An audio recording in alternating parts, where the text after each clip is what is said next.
Hey everybody, thanks for stopping by Gregsbeerreviews today. Let's go see what's in the fridge today.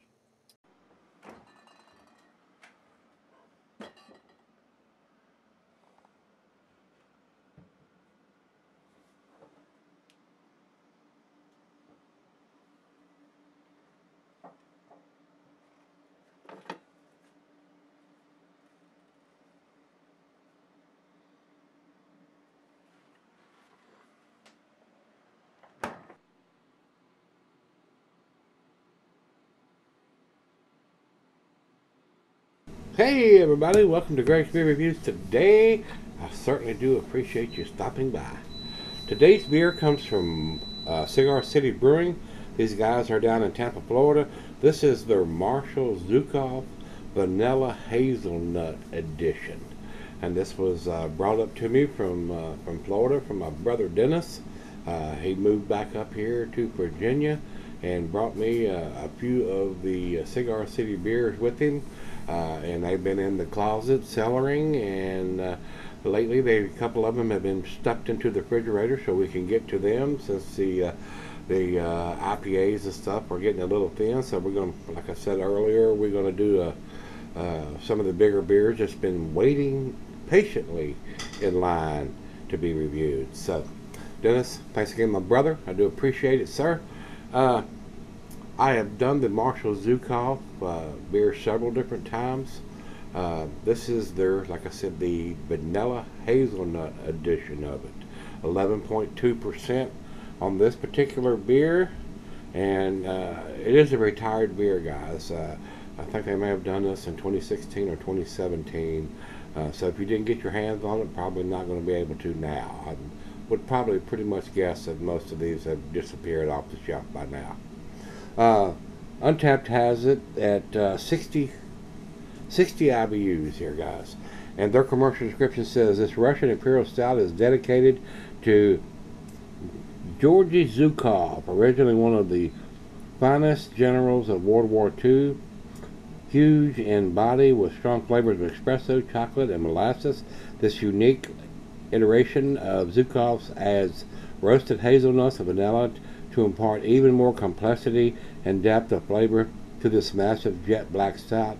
In the immortal words of Marshal Zhunkov himself, and I'm supposed to be able to read this, and I cannot, guys. It is written in Russian.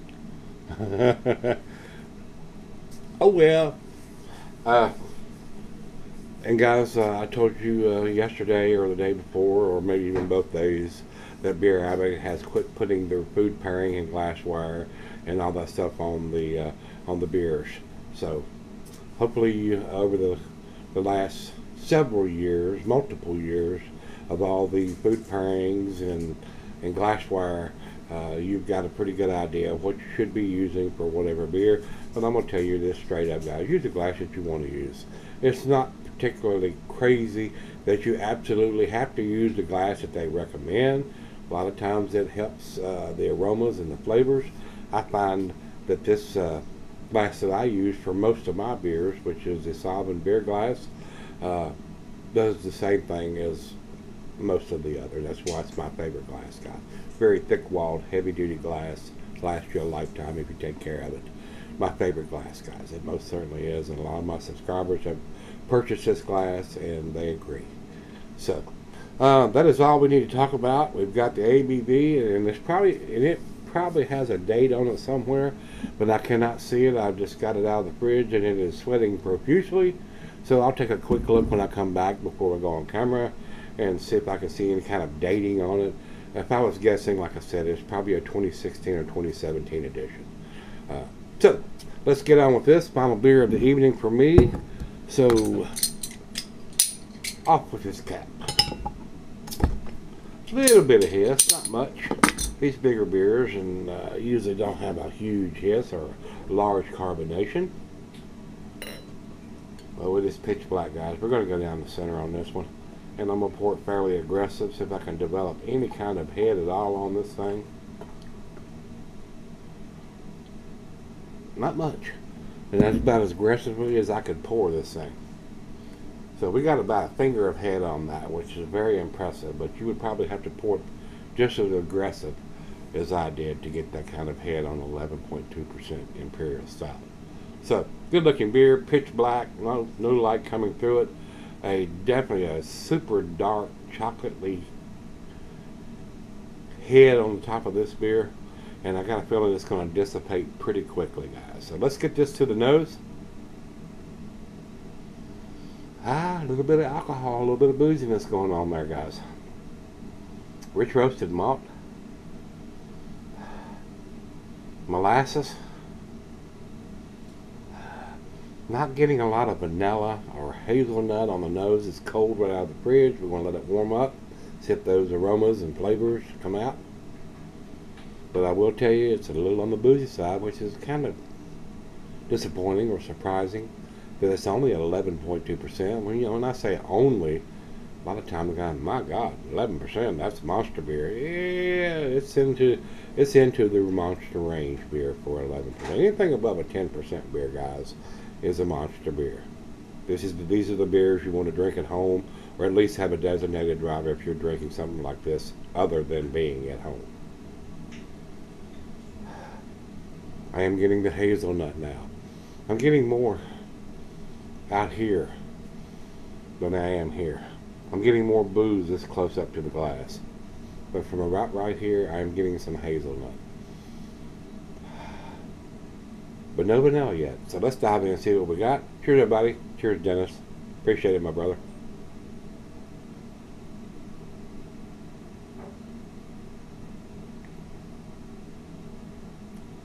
Very nice.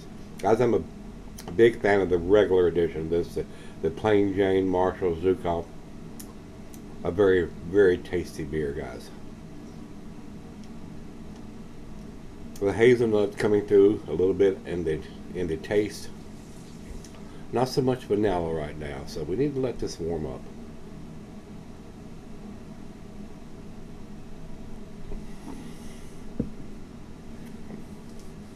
Very nice. Other than a slight booziness, and got a feeling that will probably fade a little bit as it warms up, because it's just been opened up, and it's chilled right out of the fridge. So as this comes up to room temperature, I got a feeling the booziness is probably going to go away a little bit, and we're going to get more of that hazelnut vanilla characteristics of this beer. So let's do that. Let's sip on it, and might have to fire up a stogie to go with this, and see what we end up with, guys. I'll be right back. Alright, guys, I'm back. I've been sipping on it for 45 minutes or so now. Looked at the bottle, couldn't find any kind of dating. I thought Marshal Zhunkov, Cigar City, etched their bottles. I couldn't find anything on it, guys. Another reason, I mean, it's an Imperial Stout at 11.2%. It's not going to go bad. I don't know if the hazelnut or anything like that's going to fade over time. But I would like to see him put a vintage on it, especially if it's one and done, a retired beer. Put the vintage on it, 2015, 2016, 2017.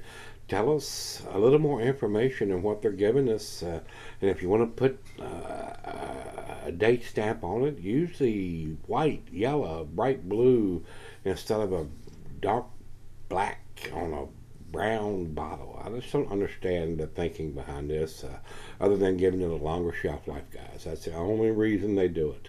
That's to their benefit, not ours. So I did find it very enjoyable, guys. Now that it's warmed up to room temperature, I am getting a slight hint of some vanilla. The hazelnut is there. Rich roasted malt, maybe a hint of some black molasses. A very tasty beer, a great beer for final beer of the evening, which it is for me. I did enjoy this. So, Dennis, my brother, I do appreciate it, sir. Guys, if you have this in your cellar, you probably got a good one here. The booziness has subsided now that I've been sipping on it for a while, and it's opened up and it's room temperature now.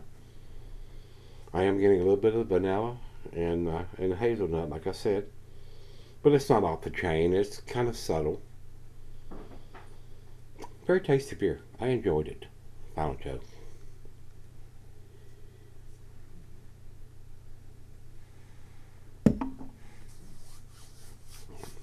Yes, very delicious beer, guys. It's not world class or outstanding or anything you should write home about, but I do think it's a well-made beer. I'm gonna give this A minus, guys. 92 for me on this one. I wish they would do something a little different as far as putting some kind of vintage or date on it, guys. That's the only fuss I have about it. Over to Beer Advocate, they say 4.18 in their exceptional range. I would agree with that. Over to Untapped, they have it at 4.11, also in their A category also. Basically, it's an A- beer from everybody, guys. Me, Beer Advocate, and Untapped. So, nothing outstanding. World class, but a very tasty, well-made beer. So, if you've had this one, this is their Vanilla Hazelnut Marshal Zhunkov from Cigar City. Let me know what you think. Until we meet again, let's go see what's in the fridge.